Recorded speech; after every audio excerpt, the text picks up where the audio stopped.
Prazer, satisfação estar contigo nessa terça-feira, recomeçando a nossa semana aí de mensagens diárias e já te pedindo imediatamente para compartilhar esse vídeo e, acima de tudo, seguir a Ascensão lá no Instagram e também curtir as nossas mensagens no Facebook. Você também pode se inscrever no nosso canal do YouTube, isso nos ajuda muito. Clica lá em inscrever-se, compartilha esse link, você pode ativar lá as notificações para receber todo dia as mensagens diárias no seu celular ou até mesmo no YouTube da sua televisão.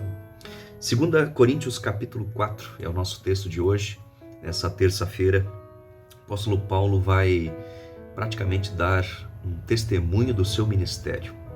Ele é um pregador e pregadores são questionados muitas vezes, né? Especialmente porque geralmente as pessoas elas discordam às vezes da pregação, elas muitas vezes atribuem aos pregadores alguns tipos de conceitos, né? Tipo, o pregador deveria pregar o que eu acredito, o que eu creio, né? Selecionar textos e assim por diante. O que Paulo vai dizer aos coríntios que o estão questionando o seu sustento, questionando sua autoridade, questionando, enfim, ele como pessoa, ele vai dizer, olha, eu me recomendo não a consciência de todos, mas diante de Deus. Ou seja, não dependo da consciência de vocês, não dependo da opinião de vocês, mas acima de tudo ele diz, eu não prego a mim mesmo, no versículo 5, mas a Jesus Cristo e ao Senhor, e especialmente por causa dele sou uma pessoa que anuncia o Evangelho. Interessante que a primeira pessoa por quem a pregação deve passar é o próprio pregador. Pregadores não são superstars, não são figuras que deveriam ser de alguma forma adoradas, ou até mesmo figuras que têm algum tipo de poder, de reverência maior que qualquer outro membro da igreja. O apóstolo Paulo vai dizer, eu não falo do que eu quero, eu não falo do que eu sinto, eu não falo do que eu concordo, eu falo daquilo que Cristo colocou no meu coração e daquilo que é a verdade do Evangelho. Meus queridos, nós estamos numa época em que, de um lado, nós temos igrejas morrendo, igrejas desaparecendo, e de outro lado nós temos visto igrejas que crescem como massa de pão, mas crescem por causa de multidões que estão sendo atraídas, ou seja, por uma promessa, ou seja, pelo nome de um determinado pregador, sua eloquência, ou seja, por um evangelho, que Paulo também vai chamar de um outro evangelho, que é o evangelho da autoajuda.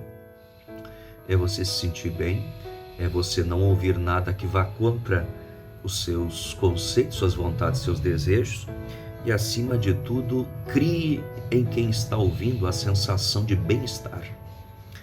O apóstolo Paulo vai dizer que eu não prego a mim mesmo, ou seja, eventualmente quem de nós, né, estando num grupo, estando num lugar, é bem legal se dar sempre bem com todo mundo, né? É bem legal falar o que as pessoas querem ouvir.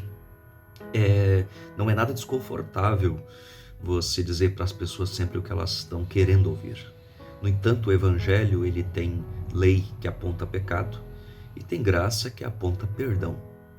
Não tem bênção sob medida, não tem encorajamento sob medida, não tem apoio sob medida. As pessoas querem, na maioria das vezes, essas coisas, mas o Evangelho é formado apenas por duas correntes. A lei, que aponta o pecado, aponta onde nós erramos, aponta os nossos desastres pessoais, o nosso caos interior, e a boa notícia daquilo que Jesus fez por nós, e por isso podemos ser e viver diferente.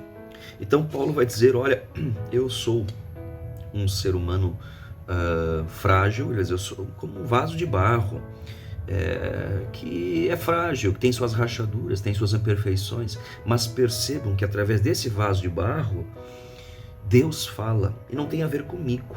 O poder vem de Deus, a autoridade vem de Deus. Então, de todos os lados somos pressionados, desanimados, perseguidos, mas não abandonados, abatidos, mas não destruídos. Ou seja, ele está dizendo que há oposição contra a pregação do Evangelho. Então, nesse dia, eu quero dizer o seguinte, Concentre-se no Evangelho. Concentre-se nas boas e nas más notícias. Concentre-se em Jesus. Pregadores, homens e mulheres, igrejas terão suas falhas, seus defeitos. Mas o chamado de Paulo em 2 Coríntios 4 é para que a gente perceba que o Evangelho é um tesouro, mas que é transmitido a nós por pessoas simples, humildes de coração, que não chamam foco para si, mas que falam daquilo que receberam do próprio Cristo. Essa é a verdadeira igreja e a verdadeira espiritualidade. Que Deus te abençoe.